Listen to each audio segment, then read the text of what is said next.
모압은 젊은 시절부터 평안하고 포로도 되지 아니하였으므로 마치 술이 그 찌기 위에 있고 이 그릇에서 저 그릇으로 옮기지 않음 같아서 그 맛이 남아있고 냄새가 변하지 아니하였도다. 그러므로 여호와께서 말씀하시니라. 날이 이르리니 내가 술을 옮겨닫는 사람을 보낼 것이라. 그들이 기울여서 그 그릇을 비게 하고 그 병들을 부수리니 이스라엘 집이 베델을 의뢰함으로 수치를 당한 것 같이 모압이 그못으로 말미암아 수치를 당하리로다. 너희가 어찌하여 말하기를 우리는 용사여 능란한 전사라 하느냐. 만군의 여호와라 일컫는 왕께서 이와 같이 말하노라. 모압이 황폐하였도다. 그 성읍들은 사라졌고 그 선택받은 장정들은 내려가서 죽임을 당하니 모압의 재난이 가까웠고 그 고난이 속히 닥치리로다. 그의 사면에 있는 모든 자여, 그의 이름을 아는 모든 자여, 그를 위로하며 말하기를 어찌하여 강한 막대기 아름다운 지팡이가 부러졌는고 알지니라. 디본의 산은 따라 내 영화에서 내려와 메마른 데 앉으라. 모압을 파멸하는 자가 올라와서 너를 쳐서 내 요새를 깨뜨렸음이로다. 아로엘에 사는 여인이여, 길 곁에 서서 지키며 도망하는 자와 피하는 자에게 무슨 일이 생겼는지 물을지어다. 모압이 패하여 수치를 받나니 너희는 울면서 부르짖으며 아르논가에서 이르기를 모압이 황폐하였다 할지어다. 심판이 평지에 이르렀나니 곧 홀론과 야사와 메바앗과 디본과 느보와 벳디 불라다임과 기랴다임과 벳가물과 벳무온과 그리옷과 보스라와 모압 땅 원근 모든 성읍에로다. 모압의 뿔이 잘렸고 그 팔이 부러졌도다. 여호와의 말씀이니라. 고난당하는 거 좋아하는 사람이 있습니까? 아무도 없죠. 고난당하는 거 좋아하는 사람은 아무도 없습니다. 정말 싫은 일이에요. 가능하면 고난받고 싶지 않겠죠. 어제 뭐라고 할까? 베이비 부머 세대. 여기도 베이비 부머 세대 있으시죠? 베이비 부머 세대. 우리 어머니도 베이비 부머 세대인데 그 세대에 계신 분이 뭐라고 할까? 수필집을 쓴 거를 어제 밤에 좀 제가 잠이 안 오길래 좀 읽어봤어요. 앞에 부분에 이렇게 쭉 읽는데 그분이 뭐라고 써놨냐면 요즘 세대 부모들이 막 그냥 정말 돈이 있기만 하면 막 그냥 애들 해외로 보내고 또 이런 일들을 하지 않습니까? 또 그리고 나서는 열심히 애들 지원해주고 뭐 했더니 지금은 또 지네 삶에는 부모도 없는 것처럼 그렇게 그냥 하고 막 상처 입고 그랬던 그런 글을 써놨고 자기 그 베이비 부모 세대는 너무 가난하고 어려워서 감사했던 것 같다 그렇게 써놨더라고요. 그렇게 힘들고 어려웠는데 그걸로 인하여서 가족끼리 같이 살고 또 되게 힘들었지만 그 안에서의 그런 어떤 형제와 또 부모에 대한 사랑과 이런 것들을 누리면서 할 수 있었다. 단지 성공만이 목적이 아니었는데 지금은 일평생을 이렇게 살았던 거에 대해서 조금은 후회한다고 그렇게 써놨더라고요. 우리가 고난 당하지 않은 것 같다고 느끼는 사람들을 여러분 경험하실 때가 있으시죠? 이렇게 같이 이렇게 뭐 어디 직장이나 이렇게 회사 같은 데 아이고 저거는 그냥 손에다 물 한 번 안 묻힌 것 같다. 왜 그런 마음을 가지세요? 되게 교만하고 뭔가 이렇게 좀 힘들죠? 그럼 고난당한 사람은 안 그렇습니까? 그런 건 아닌데 그걸 이해한다는 거예요. 소위 말해서 눈물 젖은 빵을 먹어본 사람이 눈물 젖은 빵의 맛을 안다고 그 눈물 젖은 빵에서 나오는 뭐랄까 그 속 깊은 그런 게 있는 거죠. 오늘 본문에 나오는 이 모압이 바로 저 고난도 모르는 하는 그런 나라 중에 하나입니다. 하나님께서 이런 고난도 모르고 교만할 대로 교만할진 사람들을 대변하는 그런 모압에 대해서 어떻게 멸망하실지에 대해서 써놨는데 이 말씀을 통해서 우리가 정말 오히려 고난당함이 은혜구나 하는 생각을 해봤으면 좋겠어요. 왜냐하면 똑같이 고난당하지 않습니까? 이스라엘도 큰 고난당하고 있습니다. 근데 이스라엘의 고난은 아버지로서 주시는 징계예요. 혼내주시는 거예요. 그리고 이스라엘은 진짜 고난이 많아요. 어떻게 그렇게 그냥 이웃 나라들이 맨날 그냥 들어와가지고 그냥 힘들게 하는지. 근데 오늘 본문의 1절 말씀, 11절 말씀을 보세요. 모압은 어떤지. 모압은 젊은 시절부터 어떻게 됐다고 써 있어요? 평안했어요. 젊은 시절부터 평안했고 포로도 되지 아니하였으므로 한 번도 다른 나라의 그런 어떤 어려움을 겪지를 않았다는 거예요. 그래서 어떤 상황이냐, 이게 이제 비유로 써 있는데 마치 술이 그 찌기 위에 있고 이 그릇에서 저 그릇으로 옮기지 않음 같아서 그 맛이 남아있고 냄새가 변하지 아니하였도다. 술병을 이쪽에서 이쪽으로 옮기지 않아있고 그렇기 때문에 그 찌기가 그냥 있는 상태로 뭐 요즘에야 보니까 다 병 속에 다 담아서 나오지만 이때 당시만 해도 다 곡물이나 이런 걸로 가지고 다 발효해가지고 만들었지 않겠습니까? 그 찌개가 다 가라앉아 있는 상태, 그 위에 그대로 있는 상태다. 즉 그 말은 무슨 말이냐면 모압이 가지고 있었던 그 죄악의 그 모든 것들이 한 번도 어떤 채찍이나 이런 것을 맞아본 적이 없기 때문에 그냥 아주 그냥 못돼 먹은 송아지처럼 그렇게 있는 거죠.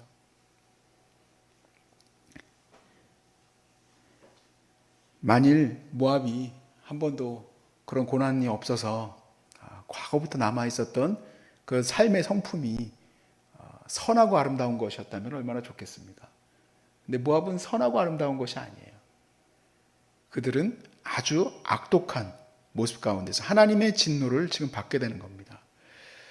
그들의 악함을 잘 표현하는 것이 13절 말씀이에요. 보시면 이스라엘 집이 베델을 의뢰함으로 수치를 당한 것 같이 모압이 그못으로 말미암아서 수치를 당하리라.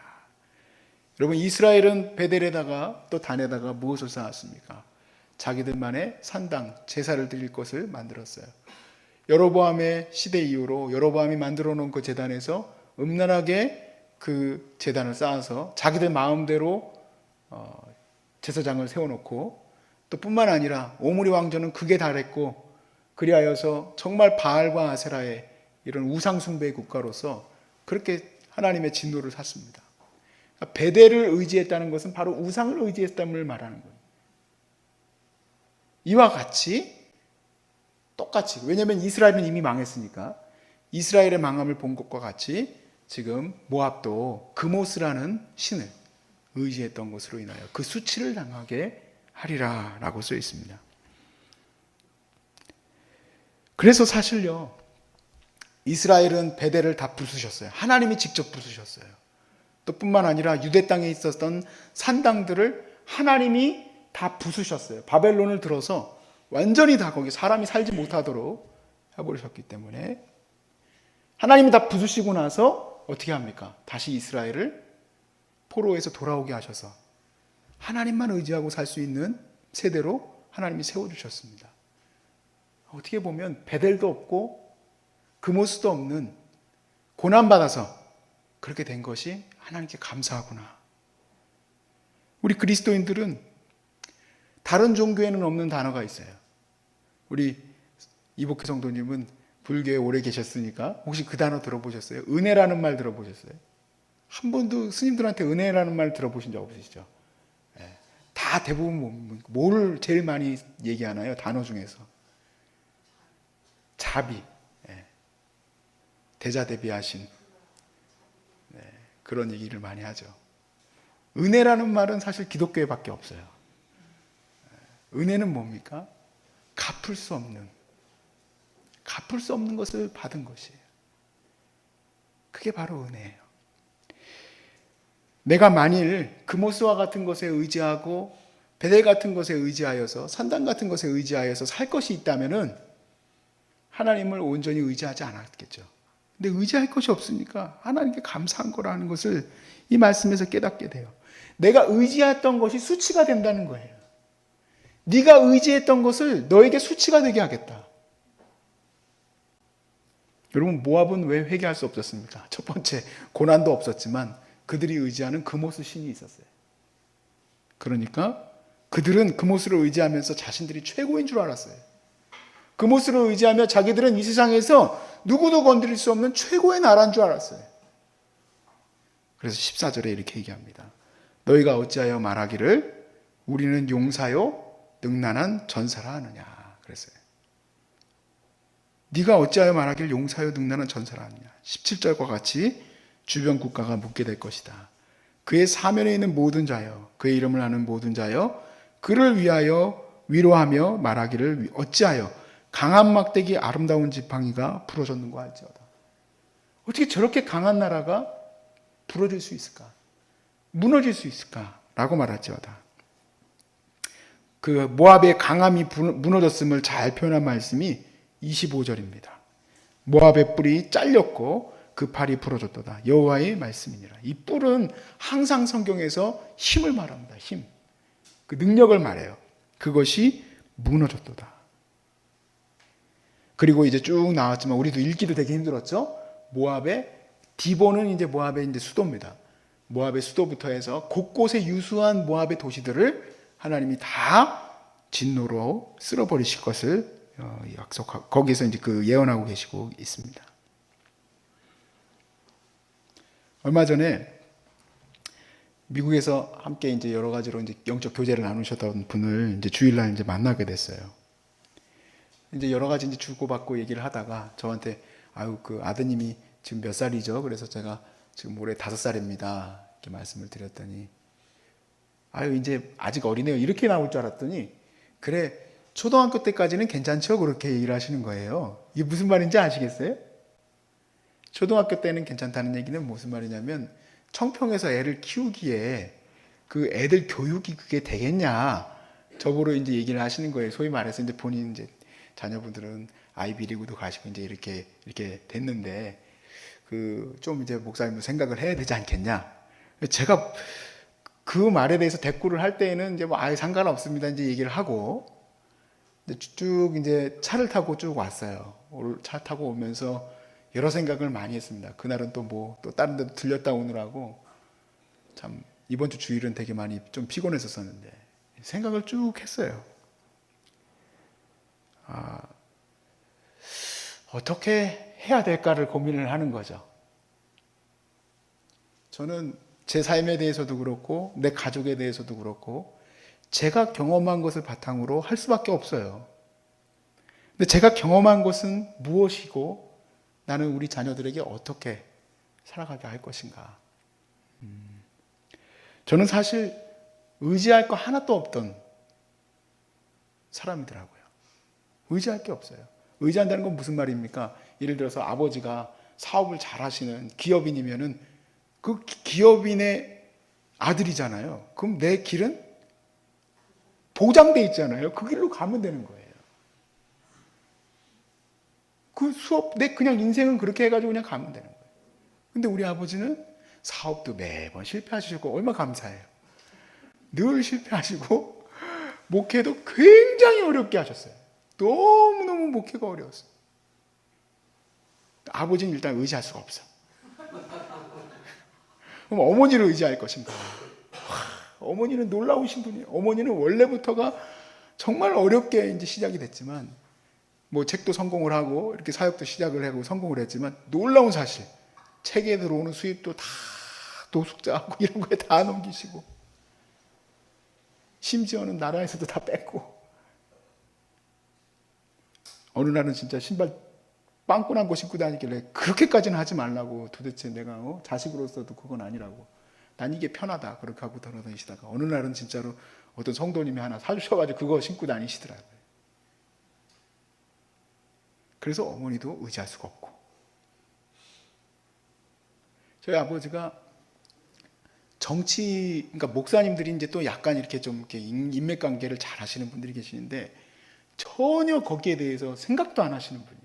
어느 정도였냐면 큰아들이 목사 안수 받는 날은 그래도 아무리 은퇴한 목사님이어도 노회에 오시거든요. 그래가지고 우리 아들이 또 이렇게 인사도 하고 다 목사님들이 이제 축하도 하고 그러는데 안 오셨어요? 안 오셨어요? 저 아버지가 입던 그 신내나는 가운 남들은 다 새 거 그 가운 입는데 나는 그냥 신내나는 거 곰팡이 나가지고 막 그런 거 가운 입고 그래서 아버님 친구분들한테도 의지할 게 없어요. 감사한 얘기예요.